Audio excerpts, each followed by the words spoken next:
Kylian Mbappe arrived at the 2026 World Cup with something to prove, not to the world. The world already knew what he was. He had something to prove to the conversation, the one that had followed him for years, the one that said he had not yet done it when it truly mattered, on the biggest stage, in the biggest moment, against the best opposition. The 2026 World Cup was supposed to answer that question. Here is what the answer looked like. Mbappe, at his best, is the closest thing modern football has to an unstoppable force. The speed is obvious. Everyone sees the speed. What is less obvious is the decision-making at that speed. The choice of when to run, when to hold, when to pass, when to shoot. Made at a pace that most players cannot match even when standing still. That quality was present throughout this tournament. The question was whether it would be present in the moments that defined the outcome.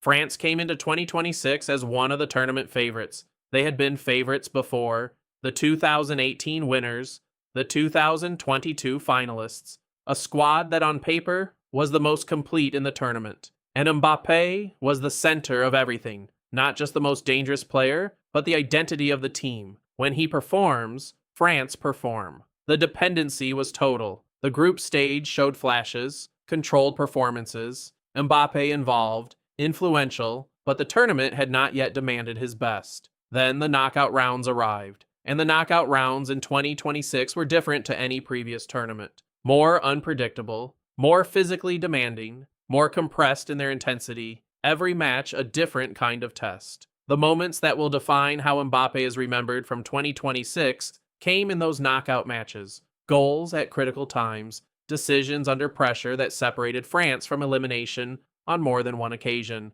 The performances that football demands from a player carrying the expectation of a nation in a World Cup. He delivered them. Not perfectly, not without difficulty, but he delivered them when the tournament required it. The conversation about Mbappe before 2026 had a shape to it. Brilliant in the regular season, brilliant in domestic competition. But the World Cup question remained partially open. The 2022 final against Argentina had shown both what he could do and what it looked like when that was not enough. 2026 added a different chapter to that story. Legacy in football is not built in one tournament. It is built across careers, across moments, across the accumulation of what a player does when the game asks the most of them. But single tournaments can shift the weight of a legacy significantly. What Mbappe did at the 2026 World Cup shifted the weight. The conversation is not over. It never is with players at this level. But it changed. The question that followed him into 2026 has a different answer coming out of it. And if you want to understand the full context of this tournament, the player who stole the show, who arrived at 18 and redefined what arriving looks like, that video about Lamine Yamal is already on your screen. Watch it now. Subscribe. Right now. Do not miss what comes next. You're welcome as always.